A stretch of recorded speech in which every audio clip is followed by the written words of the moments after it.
नमस्कार दोस्तों, आज हम स्टार्ट करने जा रहे हैं यूट्यूब पर वीडियो। आज हम स्टार्ट कर रहे हैं इतिहास। हिस्ट्री में इतिहास स्टार्ट कर रहे हैं और इतिहास उस लेवल से हम पढ़ाएंगे, उस लेवल से इतिहास पढ़ाएंगे जो all competitive exam UPSC, pre plus mains, RO, ARO, lower PCS, state PCS, NDA, CDS, SSC, all competitive exam. आइए हम इतिहास का गहन अध्ययन करते हैं और स्टार्ट करते हैं। प्लीज़ दोस्तों इस यूट्यूब चैनल को लाइक करें और शेयर एंड सब्सक्राइब करें। आइए हम स्टार्ट करते हैं इतिहास की कुछ बेसिक नॉलेज के साथ। इतिहास मतलब अतीत की महत्वपूर्ण घटनाओं का कालक्रमिक अध्ययन ही इतिहास कहलाता है। इतिहास शब्द का सबसे पहले प्रयोग या वर्णन यजुर्वेद में मिलता है। इतिहास शब्द का सबसे पहले प्रयोग किसमें? यजुर्वेद में मिलता है वर्णन। और हम इतिहास को मतलब इत प्लस आ प्लस आस मतलब निश्चित रूप से ऐसा हुआ होगा, इसका अर्थ है निश्चित रूप से ऐसा हुआ होगा। अगर हम बात करें एक इंग्लिश शब्द आता है हिस्ट्री। इसकी उत्पत्ति कहाँ से हुई है? इसकी उत्पत्ति ग्रीक भाषा का शब्द है हिस्टोरिका, वहाँ से हुई है। मगर हिस्ट्री शब्द का सबसे पहले प्रयोग यूनानी वैज्ञानिक थे हेरोडोटस ने किया है। उनकी पुस्तक द स्टडीज़ में मिलता है। इसीलिए हेरोडोटस को इतिहास का जनक कहा जाता है। कुछ विद्वानों के इतिहास के लिए ऐसे मत हैं, इतिहास की परिभाषा के मत हैं, जैसे प्रमुख विद्वान जी.आर. एल्टन के अनुसार इनके अनुसार इतिहासकार ने जो लिख दिया है वही इतिहास है। इतिहासकार ने जो लिख दिया वही इतिहास है। और एक और हमारे यहाँ विद्वान आते हैं E.H. कार के अनुसार इतिहास अतीत एवं वर्तमान के मध्य संवाद है। और एक विद्वान हमारे आते हैं कार्ल मार्क्स के अनुसार जो इतिहास है वही संपूर्ण इतिहास वर्ग संघर्ष का ही इतिहास है। और काफ़ी विद्वानों ने अपने अपने मत अलग अलग तरीके से दिए हैं, पर इनकी ज़्यादातर मान्य होते हैं। हम बात करते हैं इतिहास के बारे में। इतिहास हम स्टार्ट करने जा रहे हैं इतिहास को 3 भागों में डिवाइड किया गया है, प्राचीन, मध्य और आधुनिक। हम स्टार्ट करेंगे आधुनिक इतिहास, और आधुनिक इतिहास स्टार्ट करने जा रहे हैं। आइए हम देखते हैं। पहले हम इतिहास के जो मतलब 3 भागों में डिवाइड किया गया है, इतिहास को किसके आधार पर किया गया है, ये पहले हम बताते हैं। प्राचीन को 2 में। प्राचीन काल कैसे डिवाइडेड है? एक तो ऋग्वेदिक काल आता है इसमें,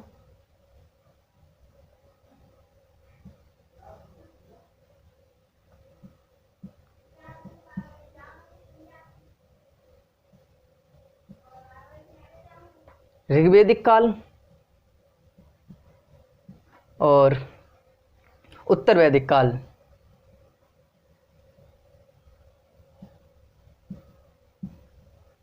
इन दोनों में अंतर क्या है?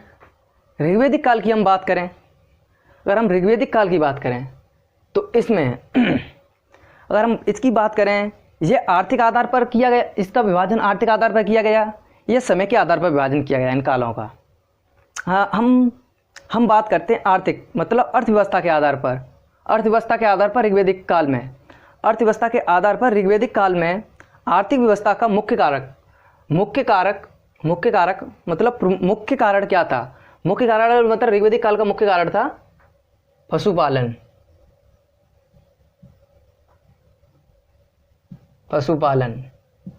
और उत्तर वैदिक काल का था कृषि।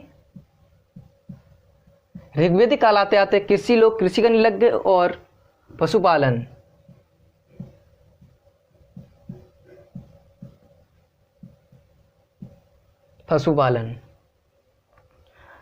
मतलब फर्स्ट तो ये है प्राइमरी, सेकेंडरी ये है काल में। इसी तरह से मतलब इनमें काल में परिवर्तन होना ही कालों को डिवाइड किया गया। काल परिवर्तन मतलब इनमें अर्थव्यवस्था में परिवर्तन होना, सामाजिक दृष्टि से परिवर्तन होना। मतलब ऋग्वेदिक काल में स्त्रियों की भूमिका अच्छी थी। ऋग्वेदिक काल में स्त्रियों की भूमिका अच्छी थी। ऋग्वेदिक काल में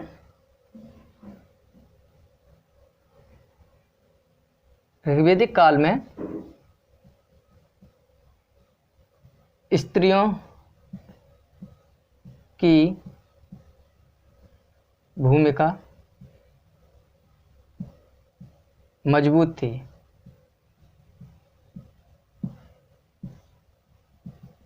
और उत्तर वैदिक काल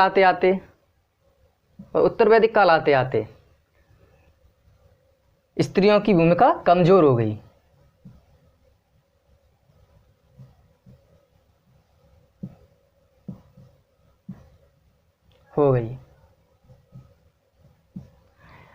ऐसे ही मतलब इन प्राचीन, मध्य और आधुनिक में निरंतरता चलती है एक दूसरे से, मतलब ऐसे ही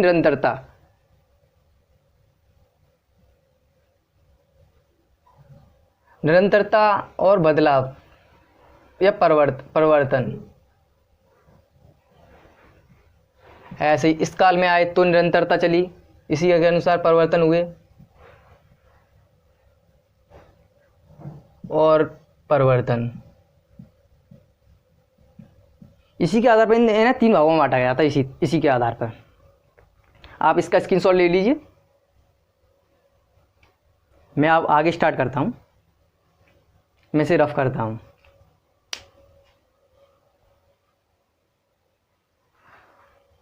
ले लिया होगा।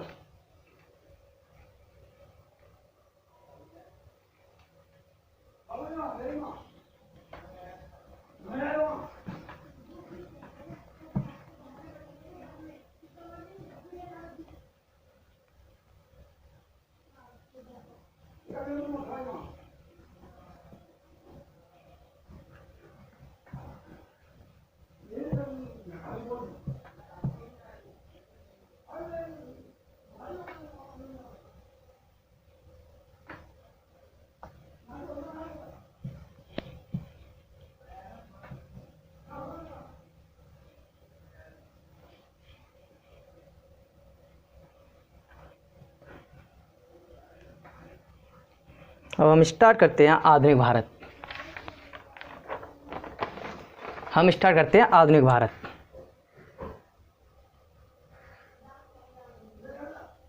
आधुनिक भारत के इतिहास में पहला चैप्टर स्टार्ट करेंगे, यूरोपियों का आगमन। जब हम भारत में यूरोपियों का आगमन पढ़ेंगे तब हम 1453 में पढ़ेंगे। 1453 ईस्वी काल को तो मध्यकाल, परंतु कुछ ही पढ़ेंगे। 1400 मतलब यूरोपीय काल में 1453 से स्टार्ट होता है, मतलब ये 1453 का काल मध्यकाल में आता है, परंतु इसका हम कुछ ही भाग पढ़ेंगे। अब स्टार्ट करते हैं आधुनिक भारत।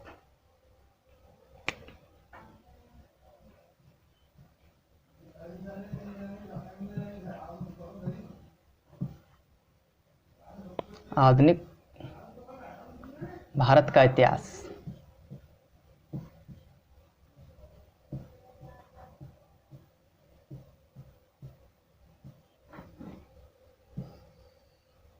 आधुनिक भारत का इतिहास, इसको भी 3 भागों में डिवाइड किया गया है।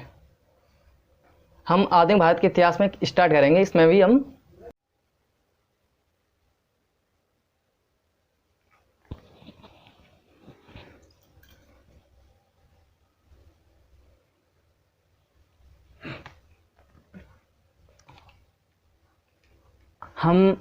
आधुनिक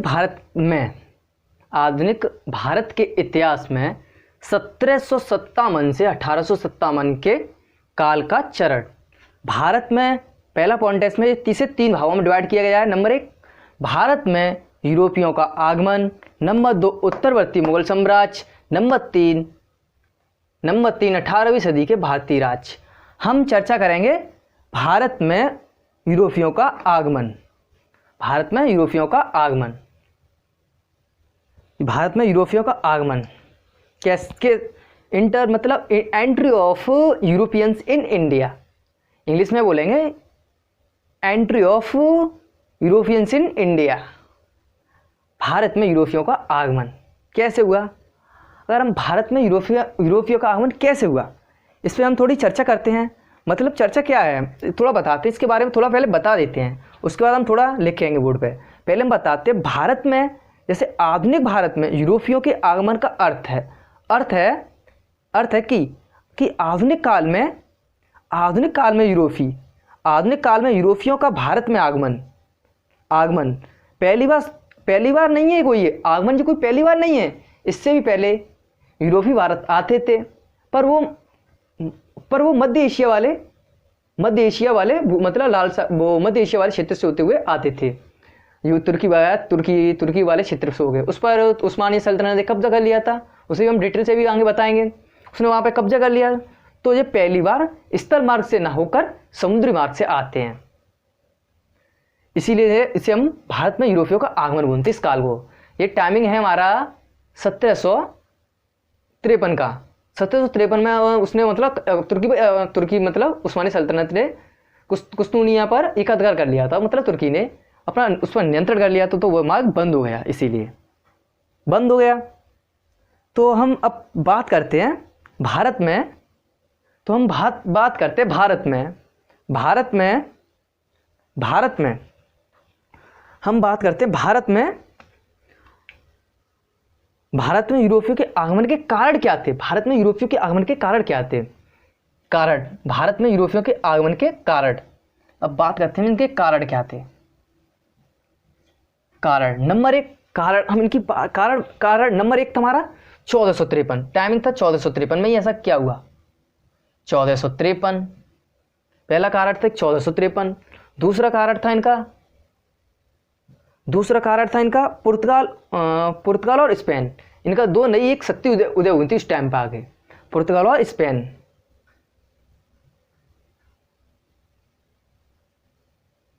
औद्योगिक क्षेत्र में पुर्तगाल और स्पेन दो नई शक्ति निकल के बाहर आती हैं। उससे पहले जेनेवा और वेनिस वर्चस्व था उनका, मतलब व्यापारिक क्षेत्र में। नंबर 3 जेनेवा और वो क्या था, जेनेवा और वेनिस।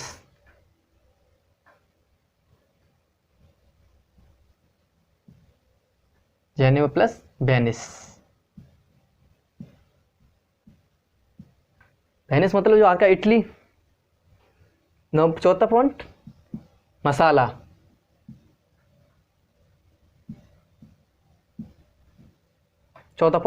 नंबर 5 यूरोप में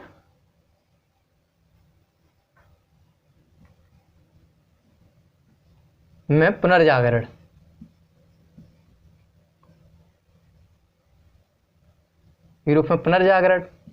नंबर 5 यूरोप में पुनर्जागरण। नंबर 6 यूरोप में जहाज निर्माण यंत्रों का आविष्कार। मतलब नंबर 6 जहाज निर्माण।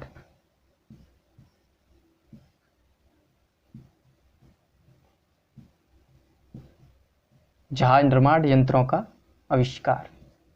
जहाज निर्माण यंत्र की नई तकनीक आ गई, जहाज निर्माण यंत्र। नंबर 7 दिशा सूचक।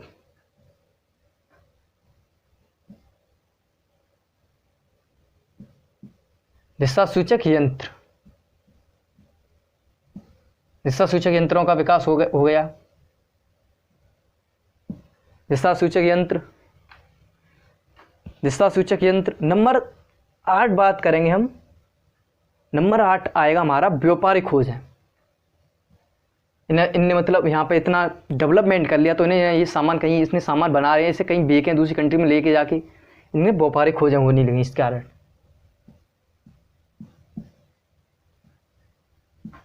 व्यापारिक खोजें हम बात करेंगे व्यापारिक खोजें। अब हम बात करेंगे, ये इतना तो हो गया। हम बात करेंगे अब 1453। हम इससे पहले एक बात समझा देते हैं। 1453 जब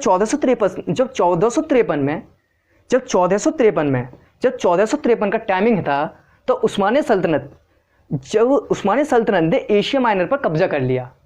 मतलब उस्मानी सल्तनत ने एशिया माइनर पर कब्जा कर, मतलब जो तुर्की आसपास का क्षेत्र था उस पर कब्जा कर लिया, और वो मार्ग था वो बंद कर दिया उन्होंने, तुर्की पर कब्जा कर लिया। तो यूरोप एशिया से जाने वाले मार्ग, तमाम जो रास्ते थे, जो स्थल मार्ग थे, वो बंद हो गए। तो उन्होंने यूरोप वासियों को व्यापार भी करना था। व्यापार उनका बंद हो जाएगा उस तरह से, तो बंद हो गया उनका व्यापार। तो यूरोप वासियों ने एक नई वैकल्पिक मार्ग की खोज की। तो वो नया वैकल्पिक मार्ग क्या था? वो नया वैकल्पिक मार्ग उनका समुद्री समुद्री मार्ग था, नया वैकल्पिक मार्ग जो खोज की थी उन्होंने, वो समुद्री मार्ग था। उसको 1453 में ही अपने बाहर निकलने लगे। बाहर आते, वहाँ से आते थे, कुछ लुटेरे लूट लेते तो वो भाग जाते थे। तो अगर मतलब आते आते उन्हें अभी टाइम लग गया, मतलब फिर उनका एक व्यापार एक था बॉर्थोलोजियम जो डियाज था, वो 1486 में केवल अफ्रीका महाद्वीप के लास्ट पॉइंट बिंदु केप ऑफ गुड होप तक आ पाया था। इससे पहले जो आते थे वो भाग जाते थे, डर के मारे लूट लिए जाते थे, उनकी हत्या कर दी जाती थी ढंग। जो कि अफ्रीका एक ऐसा कंट्री, अफ्रीका महाद्वीप एक ऐसा क्षेत्र पड़ता था कि वहाँ पे लुटेरे भी काफ़ी थे, वो लोगों को लूट लिया करते थे। इससे लोगों को डर भी बहुत रहता था। अब हम बात करते हैं दूसरे पॉइंट की, पुर्तगाल और स्पेन। पुर्तगाल और स्पेन यूरोप में इस समय हम बात करते हैं इसकी। यूरोप में इस समय पूरे यूरोप में व्यापार के लिए जेनेवा और वेनिस का वर्चस्व था। अंत में इनके वर्चस्व के नियंत्रण को तोड़ने के लिए दो नई शक्तियों का यूरोप में उदय होता, पुर्तगाल और स्पेन का। हम बात ये दोनों पॉइंट हमारे क्लियर हो गए यहीं से। अब बात करते हैं मसाला। हम बात करते हैं मसाला की। ये थोड़ा मसाले में जो गलत लिखा है ना, थोड़ा इसमें डंडा लग गया, मसाला और कुछ नहीं है। मसाला यूरोप में, मतलब यूरोप में जब एशिया आने का स्थल मार्ग बंद हो गया, जब यूरोप में एशिया आने का मार्ग बंद हो गया, इसलिए यूरोप वासियों को जब मसाले की आवश्यकता हुई तो उन्होंने पहली बार समुद्री मार्ग से मसाले को खरीद कर ले गए। और जो पहला व्यापारी जो आया था ना, वो मसाले यहाँ से खरीद के ले गया, मतलब उसने यहाँ से मसाले लेके गया, उस पर 60 गुना अधिक मुनाफा प्राप्त किया था, ऐसा बताया जाता है। जो वास्को डी गामा आया था उसकी बात करें हम, आया था वो इंडिया में आया था 1498 में। हम उसके बारे में डिटेल से बाद में बात करेंगे। अब बात है यूरोप में पुनर्जागरण। अब मसाला मतलब मसाले की आवश्यकता क्यों पड़ी, एक हमारा क्वेश्चन यहाँ पे बोलता है, भारत मतलब यूरोप वासियों को मसाले की आवश्यकता क्यों पड़ी, क्योंकि मतलब उन्हें आवश्यकता ही क्यों पड़ी दोबारा से, मतलब बंद हो जाता मार्ग, उससे पहले ले जाते थे, उन्हें क्यों पड़ी आवश्यकता, ऐसी क्यों थी आवश्यकता? क्योंकि यूरोप वासी उस समय अधिक मात्रा में मीट खाते थे, क्योंकि यूरोप का तापमान कम रहता था। इसीलिए यूरोप में मीट को लंबे समय तक फ्रीज में रखा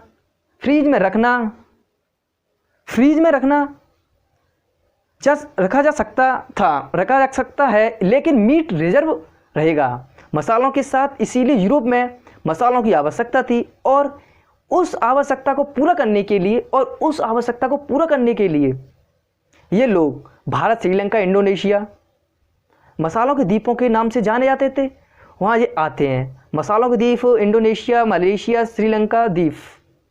जो सबसे पहला व्यक्ति आया था बार्थोलोम्यू, मैंने अभी आपको बताया था, बार्थोलोम्यू डियाज था, जो सबसे पहला यात्री था, जो अफ्रीका तक ही आया था, कैप ऑफ गुड्स के क्षेत्र तक। ये आता है हमारा 1486 की टाइमिंग पे। कब आता है? 1486 की टाइमिंग पे। मैं आपको थोड़ा बता दूं जिसको मतलब ये क्वेश्चन को पूछा लिया था, काफ़ी 1-2 बार पूछ लिया गया एग्जाम में, स्टेट PCS वगैरह इसने एग्जाम में काफ़ी पूछ लिया। इसका नाम था फर्स्ट। हम बात करें फर्स्ट यात्री, हम थोड़ा इसके बारे में बताते हैं। फर्स्ट यात्री था जो श्रीलंका, मतलब जो अफ्रीका महाद्वीप तक आया था। मतलब आपको मैं मैप के बारे में बता देता हूँ। फर्स्ट थोड़ा यहाँ से देखो, ये यहाँ से चला था, यहाँ से आके या अफ्रीका या इस स्थान पर पड़ता है, केप ऑफ गुड्स क्षेत्र, केप ऑफ गुड्स हॉफ जगह पड़ती है। ये यहाँ तक आता है और यहाँ से फिर वापस चला जाता है, क्योंकि यह अभी थक चुका था, इसीलिए यहाँ से वापस चला जाता है। इसका नाम था, मैं अभी लिख देता हूँ, इसका नाम था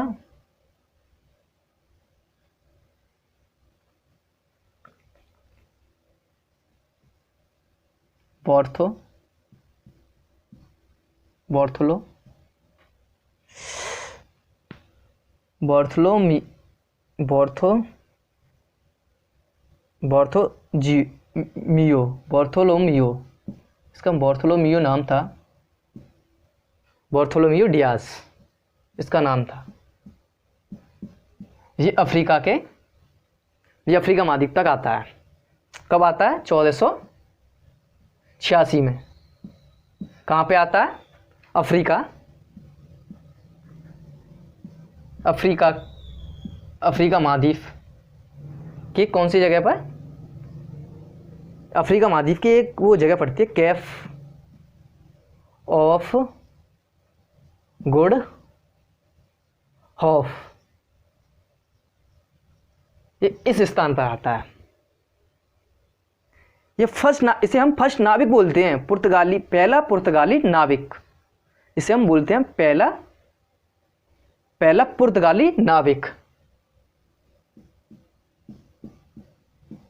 पहला पुर्तगाली नाविक, पुर्तगाली नाविक, पुर्तगाली नाविक, फर्स्ट यात्री मतलब पहला पुर्तगाली नाविक ये था। 1486 में आया, अफ्रीका के कैप ऑफ गुड तक आया था और ये फिर यहाँ से वापस चला जाता है। हम बात करते हैं इसके बाद थोड़ी आगे। इसके बाद दूसरा यात्री आता है कोलंबस, दूसरा यात्री आता है कोलंबस, उसके बारे में आपको बताएंगे। ये हमने यहाँ पे आपको बता दी मसालों के लिए इस पॉइंट को। हमारे यहाँ तक हो गया 14। अब यूरोप में पुनर्जागरण, यूरोप में पुनर्जागरण। अब बात करते हैं यूरोप में पुनर्जागरण की। यूरोप में पुनर्जागरण एक कारण था हमारा यूरोप में पुनर्जागरण। अब पुनर्जागरण इसके बारे में बात करते हैं। अब इसके बारे में, इस पॉइंट के बारे में, यह वही, हम इसके बारे में बात करते हैं इस पॉइंट के बारे में। यह वही समय था जब यूरोपवासी पहली बार समुद्री मार्ग से मसालों का व्यापार करने के लिए भारत आ रहे थे।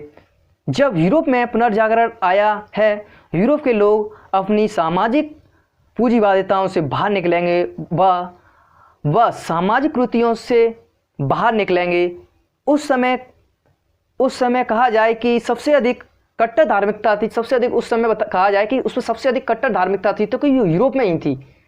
अपने इंडिया में उस टाइम अपने एशिया महाद्वीप में इतनी कट्टर धार्मिकता नहीं थी, पर आज सबसे ज़्यादा एशिया महाद्वीप पे और अफ्रीका महाद्वीप पे कट्टरपंथी धार्मिकता है उतनी जितनी कि यूरोप में अब नहीं है। थोड़ी बहुत है पर इतनी नहीं है, ना मात्र की रह गई है, बिल्कुल कहीं ना कहीं थोड़ी बहुत आदिवासी क्षेत्रों में थोड़ी बहुत धार्मिकता रह गई, कट्टर धार्मिकता पंथी अब तो नहीं रही है। इसीलिए वो देश धर्म के उद्देश्य पर काम करते हैं, वो आगे नहीं बढ़ पाते हैं, ये बात सत्य है। उन्होंने धर्म के उद्देश्य को काम छोड़ दिया यूरोप वालों ने, इसलिए उन्हें पुनर्जागरण आ गया। अब जहाज निर्माण यंत्र की बात करें, हमारा पॉइंट है 6वां, जहाज निर्माण यंत्र। जब वो समुद्र के मार्ग से भारत आ रहे थे, जब यूरोपवासी समुद्र के मार्ग से भारत आ रहे थे तो उन्हें आना था समुद्र के मार्ग से, तो उनके लिए आने के लिए भी कुछ साधन चाहिए। तो उन्होंने अपने जहाज निर्माण यंत्रों का आविष्कार किया, नई अच्छी तकनीकी जहाज निर्माण बनाए। इससे उन्हें यूरोपवासियों में जहाज निर्माण बनाने की तकनीक आ गई। हम बात करते हैं दिशा सूचक यंत्र। यूरोप में दिशा सूचक यंत्र का विकास हो चुका है। यूरोप में दिशा सूचक यंत्र का विकास हो चुका है इस टाइम पे आके। इसीलिए व्यापारिक खोजों के लिए पुर्तगाली और स्पेन, ये मतलब ये पुर्तगाल और स्पेन में दिशा सूचक यंत्रों का आविष्कार हो चुका है। और ये सबसे बड़ा ये हब बन जा रही पुर्तगाल और स्पेन, मतलब व्यापारिक क्षेत्र में उस टाइम पे हब बन चुका है सबसे बड़ा स्पेन, और बहुत बड़े स्तर पर ये काम कर दिए हैं। भारत में यूरोपियों का आगमन समुद्र के रास्ते से और व्यापारिक खोजें हैं। अब व्यापारिक खोजों की हम बात करें तो यही है, समुद्री खोजें ही हैं। अब हम बात करते हैं थोड़ी इनके बारे में। हम बात करते हैं,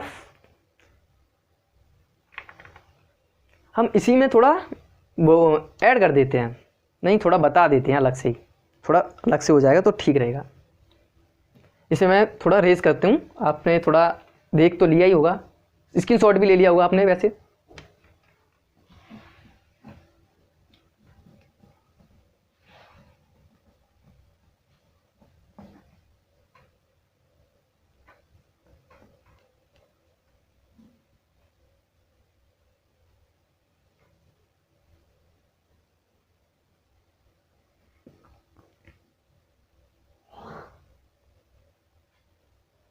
यूरोपियन समुद्र के रास्ते भारत क्यों आए, हमारा पॉइंट है, क्वेश्चन है।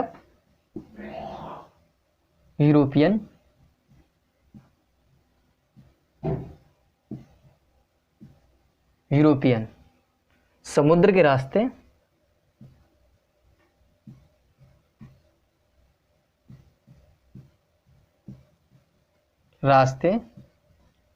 भारत क्यों आए? क्वेश्चन ये है, ये बनता है हमारा। तो हम इसमें थोड़ा इसके बारे में थोड़ा लिख देते पीपीटी के थ्रू। समझा तो वैसे दिया ही हमने पूरा। नंबर 1 क्वेश्चन है हमारा, वैसे इसमें थोड़ा बताते हैं। वेनिस एवं जेनेवा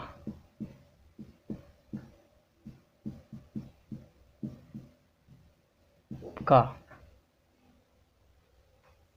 वर्चस्व था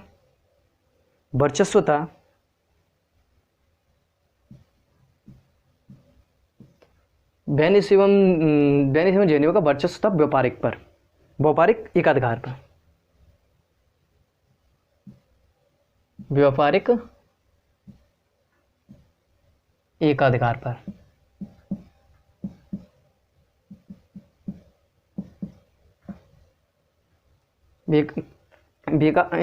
पर। एकाधिकार को वेनिस एवं जेनेवा का वर्चस्व व्यापारिक अधिकार को तोड़ने के लिए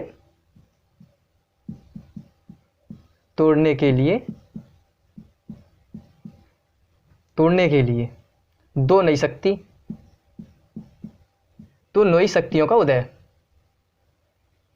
दो नई शक्तियों का उदय होता है। दो नई शक्तियों का उदय होता है। कौन कौन सी थी? नंबर 1 पुर्तगाल और नंबर 2 स्पेन।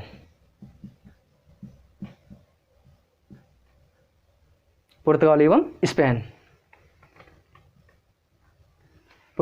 स्पेन। हम बात करते हैं इसकी स्पेन। अब दूसरा यूरोप में एक पॉइंट ये हुआ इसमें थोड़ा ये, अब थोड़ा पहला पॉइंट ये, अब एक थोड़ा पॉइंट एक और इसमें, ये पॉइंट यूरोप में मसालों की आवश्यकता।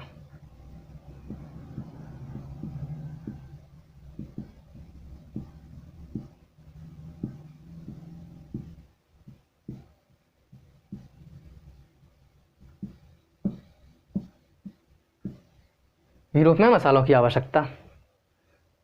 नंबर 3 इसी के आगे लिखते रहूँ, एक और पॉइंट इसी के आगे एक और पॉइंट लगा देता हूँ। जहाज निर्माण यंत्रों का विकास। जहाज निर्माण यंत्रों का विकास होने लगा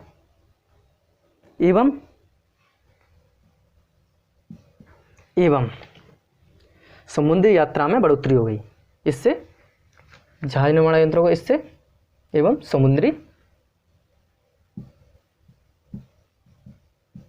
समुद्री यात्रा में बढ़ोतरी। समुद्री यात्रा में बढ़ोतरी हो गई। अब बात करते हैं दिशा सूचक यंत्रों का विकास हो गया। दिशा सूचक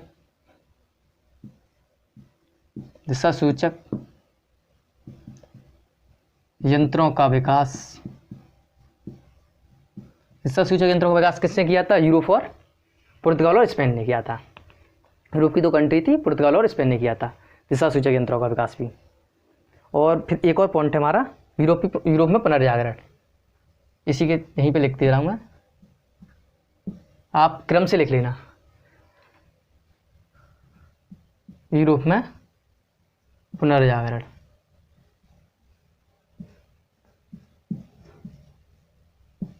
यूरोप में पुनर्जागरण। आप इसका थोड़ा स्क्रीनशॉट ले लीजिए।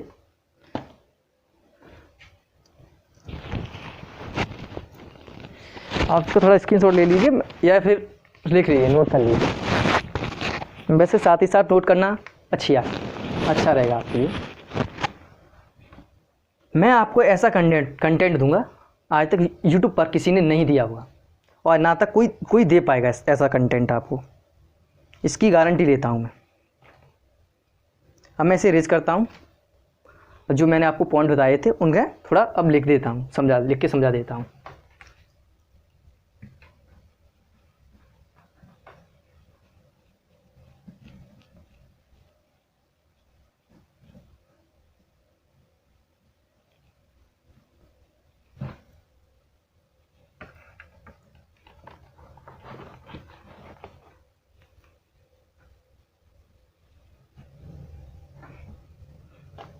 अब बात करता हूँ मैं 1453, पॉइंट हमारे 1453, उसे थोड़ा बता दूँ, वो इम्पोर्टेंट है कुछ ज़्यादा ही, उससे कई एक दो बार क्वेश्चन आ चुका है, थोड़ा मैं समझा तो दिया ही है। 1453 थोड़ा पीपीटी के थ्रू आपको मतलब बोर्ड पे थोड़ा लिख के समझा देता हूँ और लिख देता हूँ, तो आपको समझ में आ जाएगा। मैंने समझा दिया वैसे। 1453 इसमें मैं बताता हूँ। 1453 में उस्मानिया थी, उस्मानी सल्तनत।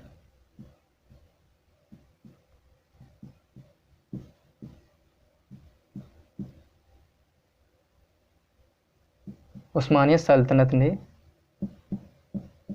एशिया माइनर को जीत लिया।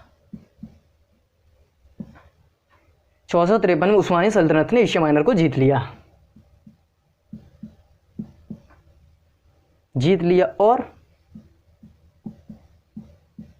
और तुर्की पर अधिकार कर लिया। और जो तुर्की ने टर्की था, एक टर्की नाम उसका हम बोलते हैं तुस्कानिया, उसे हम बोलते हैं कुस्तूनिया। हाँ, कुस्तूनिया बोलते हैं, कुस्तूनिया पर उस्मानी सल्तनत वालों ने कब्जा कर लिया। कुस्तूनिया पर कब्जा कर लिया।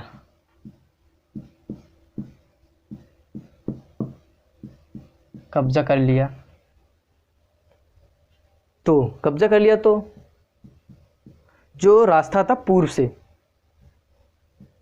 से पश्चिम, जो पूर्व से ये पश्चिम आते थे, रास्ता पूर्व से पश्चिम के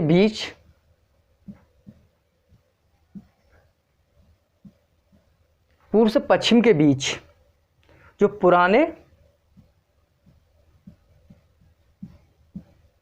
पुराने व्यापारिक मार्ग पर अंकुश लग गया।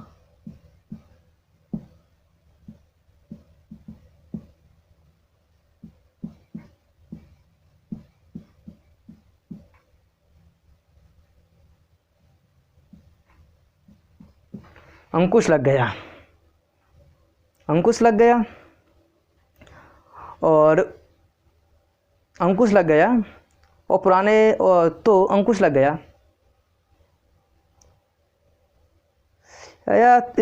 या उससे तुर्की का नियंत्रण हो गया। इस कारण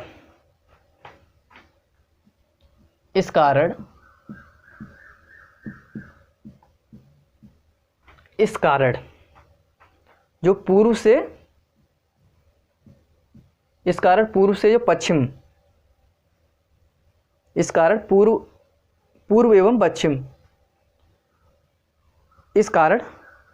एवं पश्चिम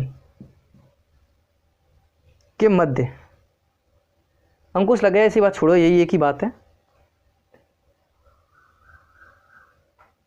अब एक इसमें पॉइंट आता है, एक पॉइंट होता है, इससे एक पॉइंट निकलता है, यहाँ से एक पॉइंट निकलता है। नोट कर लो ना उसे, नोट मतलब नोट में लिखें।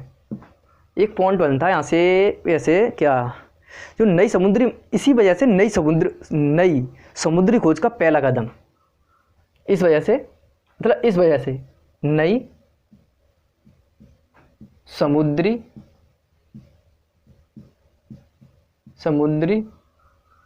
नई समुद्री खोज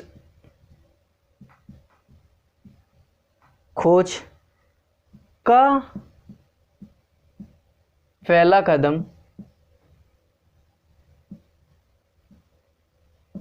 कदम पुर्तगाल एवं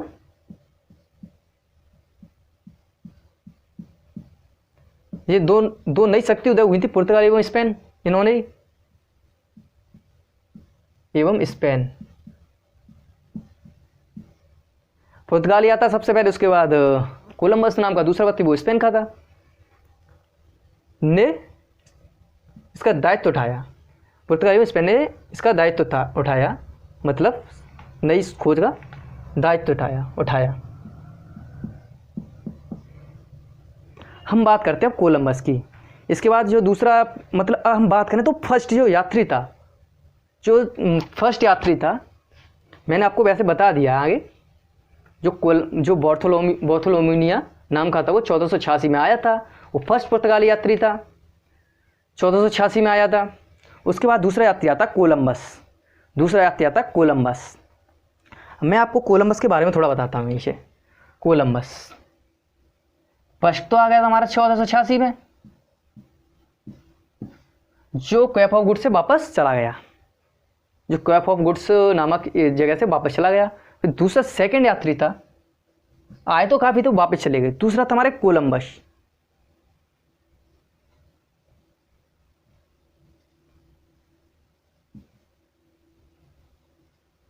कोलंबस। अब इसके बारे में बताते हैं, पहले लिख के बता देते हैं यहीं पे। यह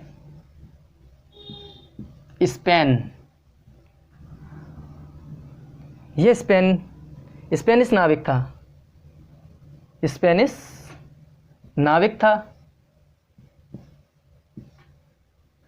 ये स्पेनिश नाविक भारत की खोज, ये स्पेनिश नाविक भारत की खोज करने के लिए आता तो भारत की खोज करने के लिए, भी देखना कहाँ निकल जाएगा, भारत की खोज करने के लिए आता है।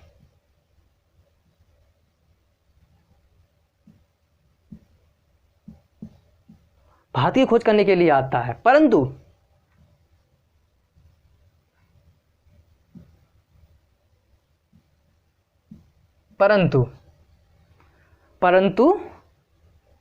ये आया कब तक? 1492 में। 1492 में एक नई दुनिया की खोज कर देता है, एक नए महाद्वीप की खोज कर देता है, जिसे हम उत्तरी अमेरिका महाद्वीप के नाम से जानते हैं,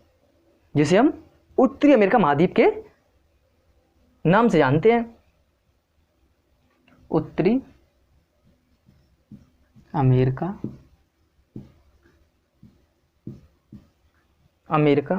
महाद्वीप के किस स्थान पर पहुंचता है? देखो, उत्तरी अमेरिका महाद्वीप के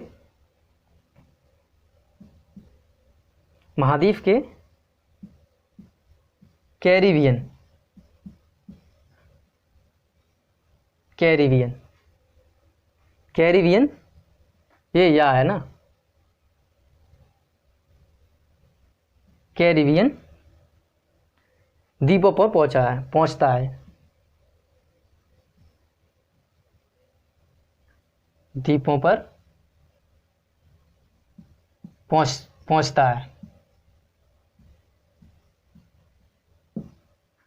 कैरिबियन द्वीपों पर पहुंचता है या पहुंच गया,